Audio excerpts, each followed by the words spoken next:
Assalamualaikum warahmatullahi wabarakatuh. Bismillahirrahmanirrahim. Alhamdulillahirabbil alamin. Wa bihi nasta'inu ala umur dunya waddin. Wassalatu wassalamu ala asyrafil anbiya'i wal mursalin wa ala alihi wa ashabihi ajma'in. La haula wa la quwwata illa billahil aliyil azim. Amma ba'd. Hadirin wal hadirat, kaum muslimin dan muslimat di mana saja berada, para sepuh bini sepuh, wabil khusus para peserta kajian Majelis Taklim Jumat Subuh di Bedakan Semarang dan segenap pencinta dari kajian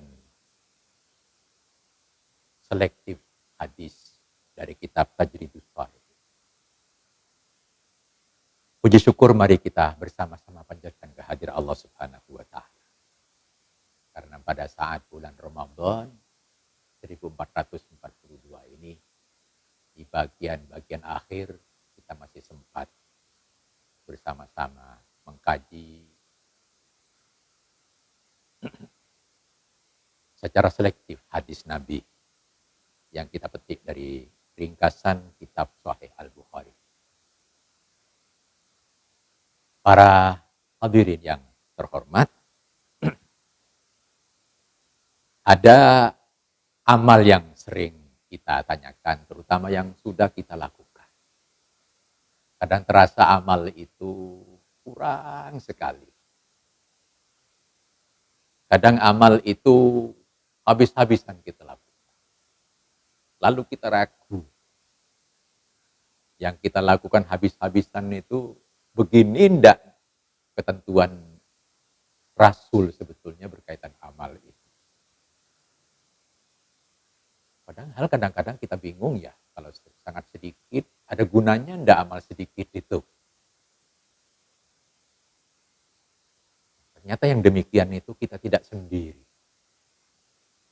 Ada kisah seorang sahabat perempuan yang berkunjung ke rumah Ummul Mukminin Siti Aisyah, menanyakan amaliyah yang dilakukan. Misalnya dalam sebuah hadis kita temui itu. Nah, dari riwayat Siti Aisyah radhiyallahu anha disampaikan dalam riwayat itu, an Aisyata radhiyallahu anha anna Nabiyya sallallahu alaihi wasallam dakhala 'alaiha wa indaha imra'atun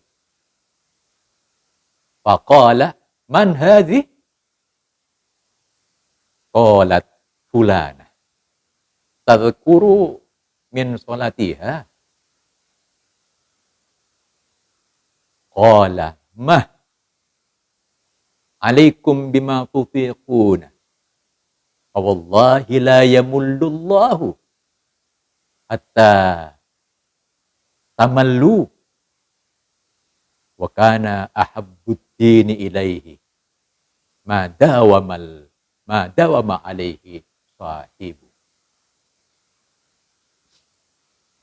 Dalam riwayat ini Siti Aisyah radhiyallahu anha menyampaikan riwayat yang relevan dengan peristiwa itu dari Nabi Shallallahu Alaihi Wasallam,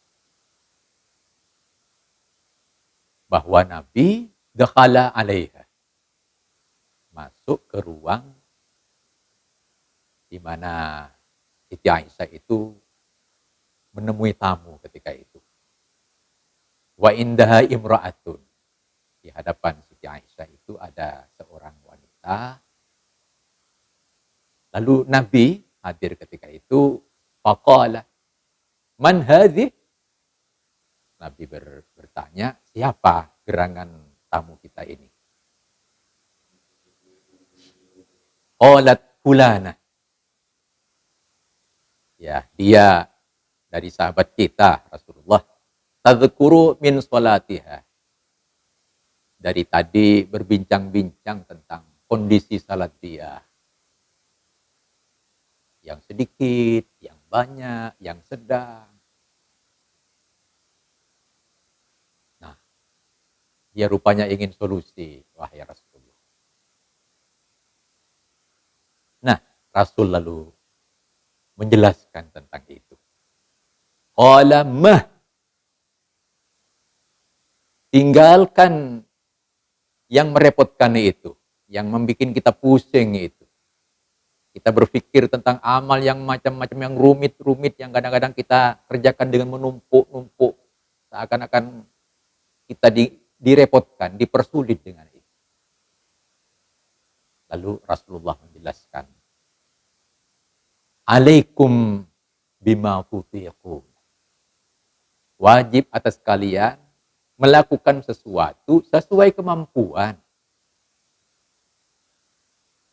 Fawallahi, Rasul kemudian melanjutkannya, demi Allah, la yamullullahu, la yamallullahu, Allah tidak pernah bosan, hatta tamallu, sehingga kalian ini yang bosan.